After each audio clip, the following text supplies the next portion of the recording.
Hello world, my name is Jacob Donn, and you are listening to Talk About It, a podcast that dives deep into substance abuse and the opioid epidemic to uncover stories of hope and resilience. Today is July 10th, 2024, and today we are going to be talking about alcohol. It seems like an almost ubiquitous feature at bars and parties and commercials on TV that we see on a fairly regular basis, make it seem like just a typical beverage.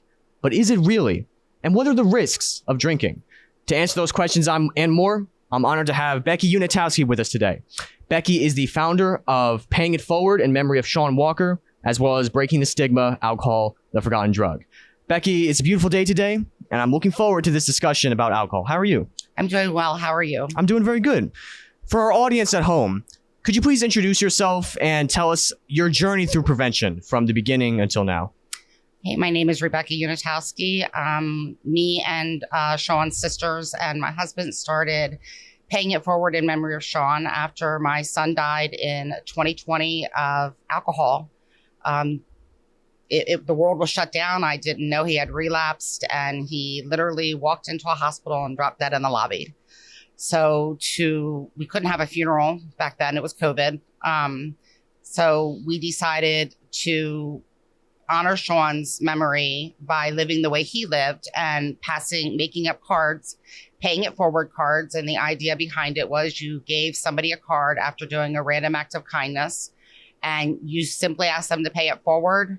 And they would log on to our page, Paying It Forward in memory of Sean Walker, and they would state that they got a card and what state they were in.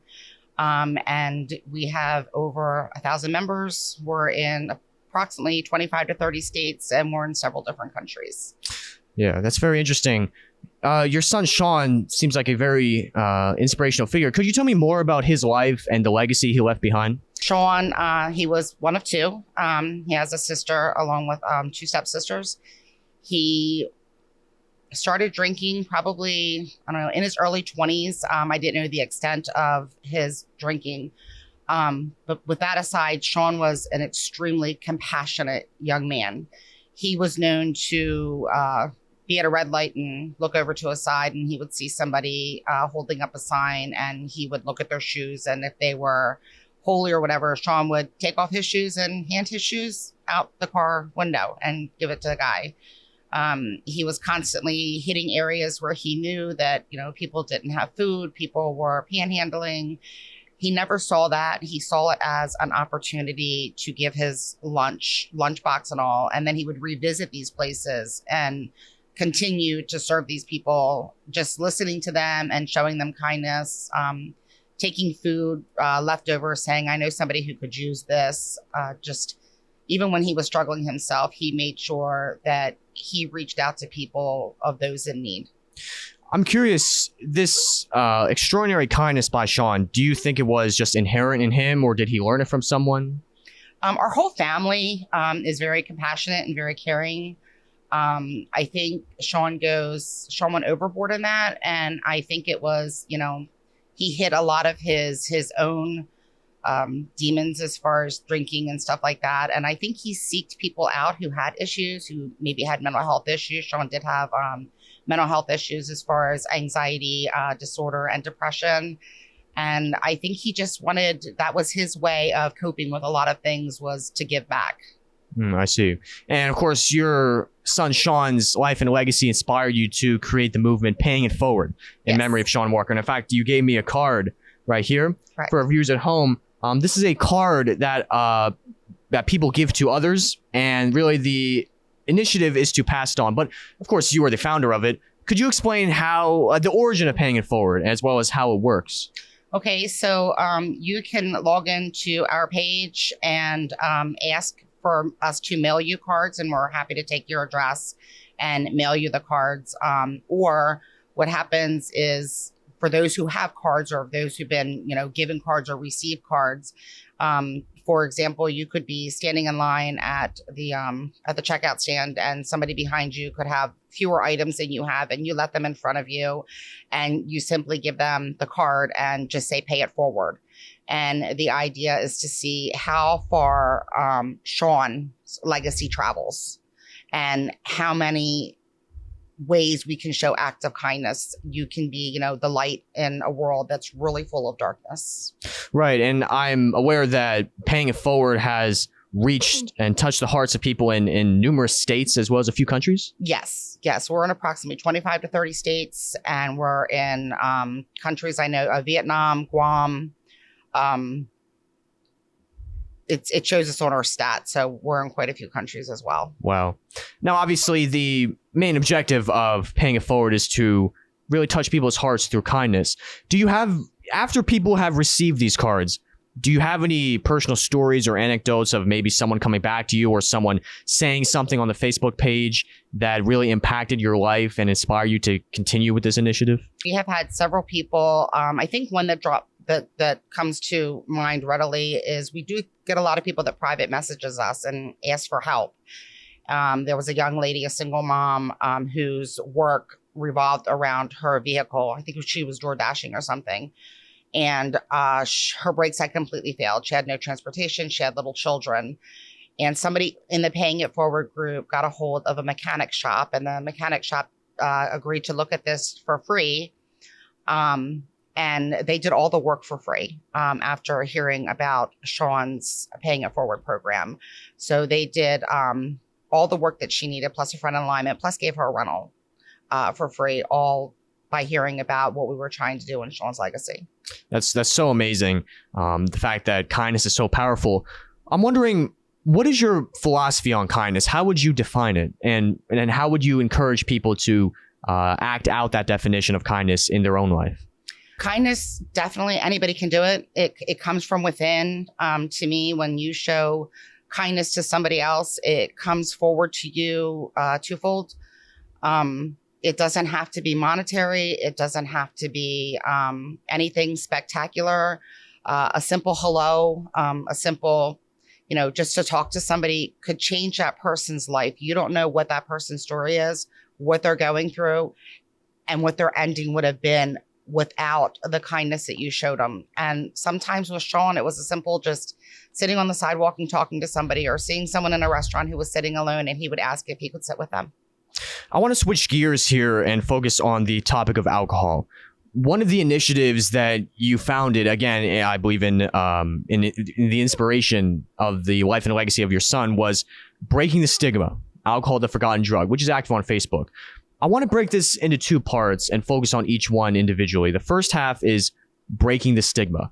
What stigma currently exists with people with substance use disease, with alcohol, and how can we break that stigma? The stigma around that is that alcohol is not viewed as a drug because it is legal, and because in so many instances it is glamorized.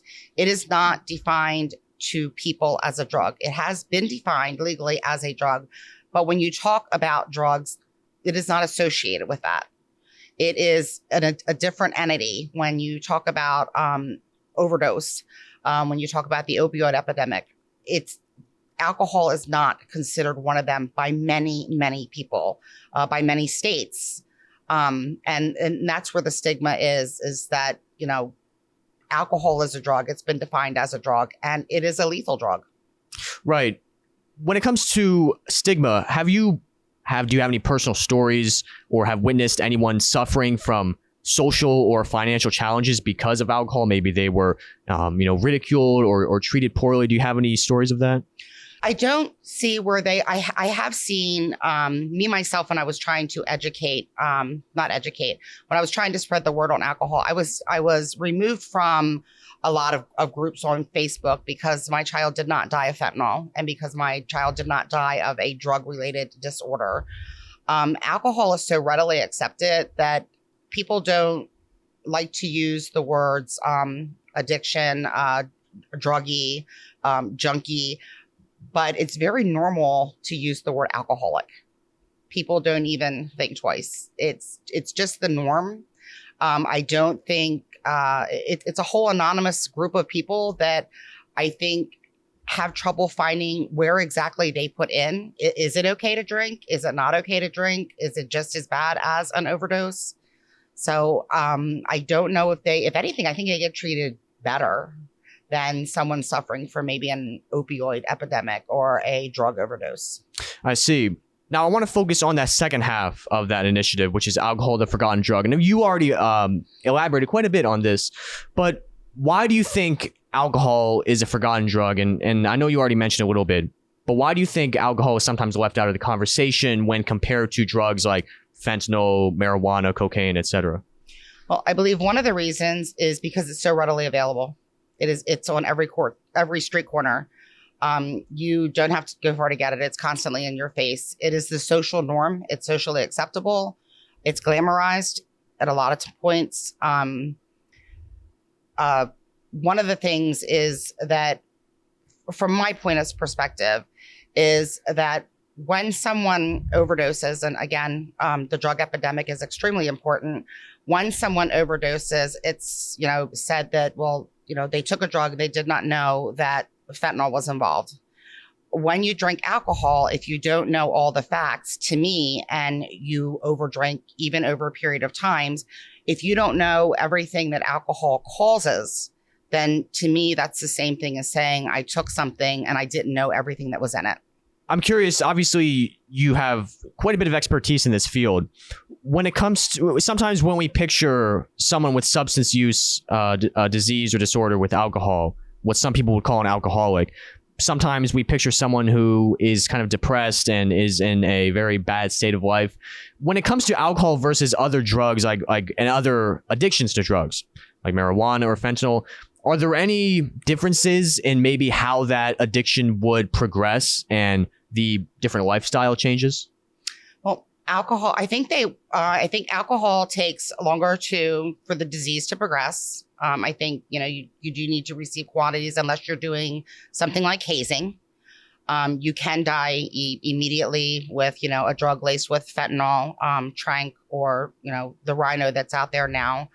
The only way I think you can die immediately from alcohol is through hazing, or if you were hit with somebody, under the influence of alcohol through a DUI instance.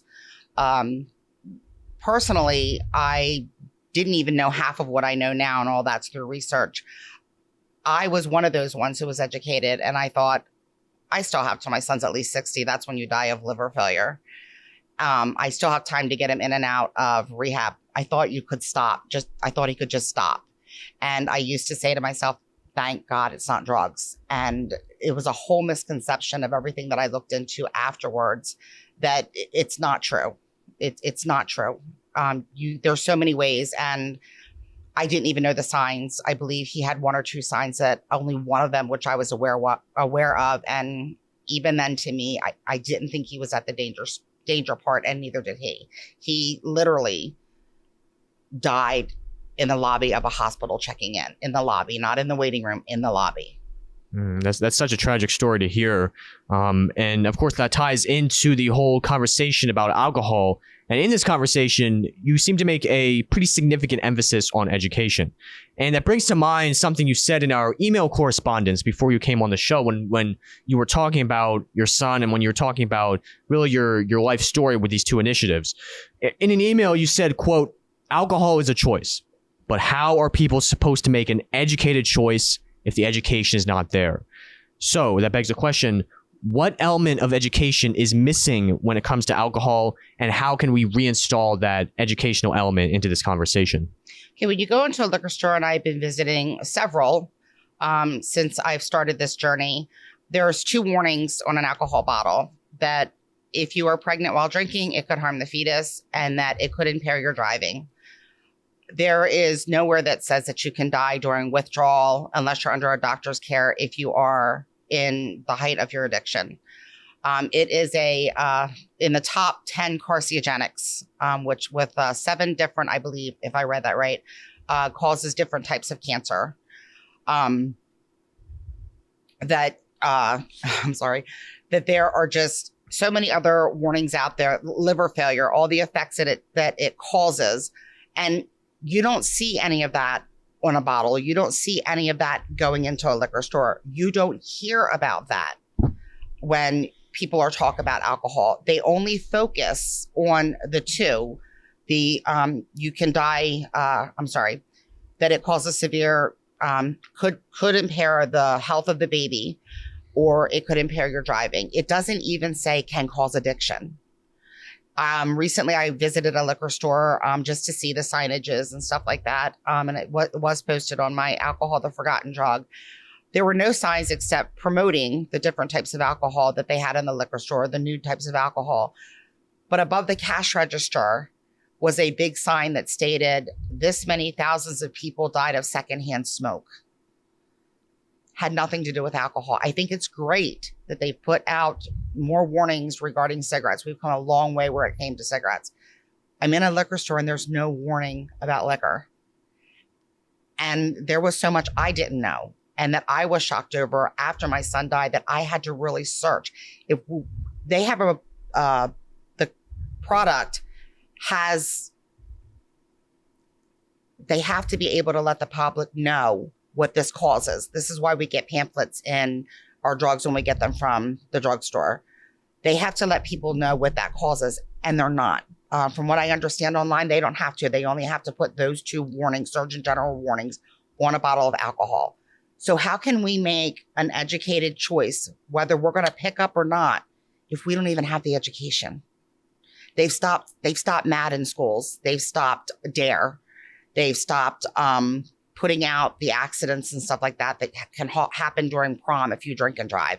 It's centered around an overdose and the drug epidemic, and I think it should be, but I think alcohol needs to be brought back into that because statistically speaking, if you look it up, alcohol is still the #1 cause of death when you factor in those who can die when someone is behind the wheel when drinking. Right. When it comes to that element of education in alcohol, you already mentioned several things that are missing. So if you had the power to change or make laws or implement different changes when it comes to alcohol, what would you do? Would you place, I know you already mentioned several of these, but would you place different warning labels on bottles? Would you reintroduce programs like DARE back into schools? What would you do? I would start with probably the schools and more education. It doesn't even have to be on the bottles, even if it's posted while going into a liquor store or billboards. That's how I believe we started when we realized that cigarettes were killing people, and they started putting the warnings out there. And this question was posed to me in the alcohol group, and it was stated, well, people aren't going to look at that anyway. The education is there, though. We can't go back and say we never educated you. Here's the education. It's been put on blast. It's out there. You still chose to pick up. What we're doing right now is we're not giving them the education to make that choice. So what's not to say the whole thing's not going to blow up like it did with cigarettes? If you're not giving the education, that's you as a product person who's making this product, you have to give that education out. You have to let people know what this can cause.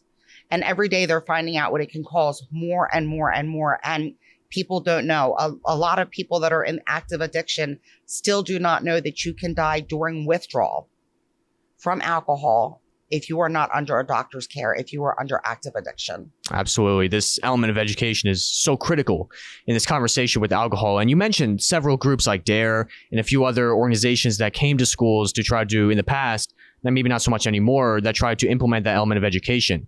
In your opinion, was there anything these organizations were missing out on? And so really, what were they doing well? What could they improved on? And if you were in charge, what would you have made any changes to these organizations?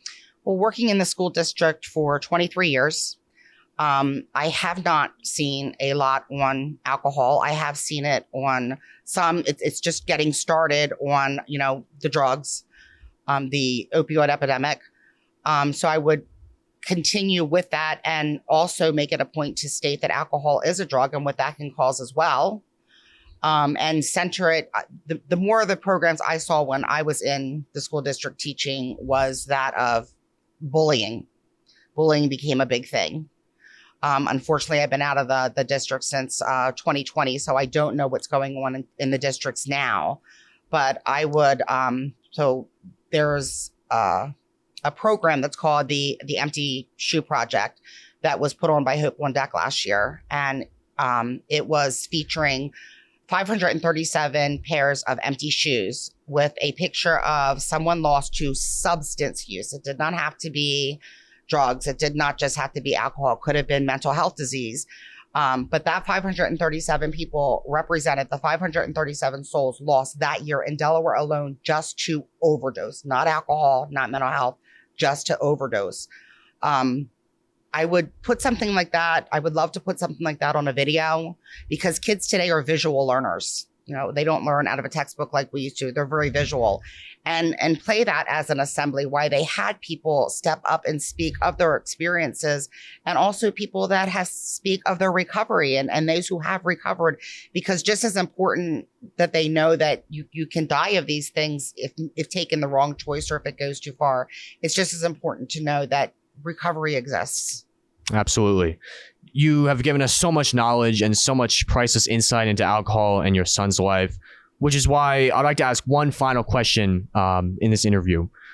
When it comes to alcohol, substance use disease, and when it comes to this whole conversation, in your personal belief, what needs to be done to curb substance use disease with alcohol and bring about a more healthier, informed, educated world? We need to bridge the gap between overdose and alcoholism and call it what it is. It's substance use disease. All of it goes under one umbrella. This way, it's not leaving anyone out. We need to back up a little bit and we need to put the real education of what alcohol can do to you. There may be a child sitting at home who is watching their parent do this, and maybe they think their parent can just stop overnight. And these kids need to know on ways that they can help their parents, know that their parent, if they're in the midst of their addiction, can't stop overnight. You know, they need to know before they pick up a bottle of alcohol that is so socially normal that you can fall into this category and the signs of addiction and what to look for. Absolutely. Becky, thank you so much for the knowledge and insight you provided for us today. That was Becky Uniatowski. She's the founder of Paying It Forward in memory of Sean Walker, as well as Breaking the Stigma, Alcohol the Forgotten Drug. My name is Jacob Donn, and we'll see you next time on Talk About It.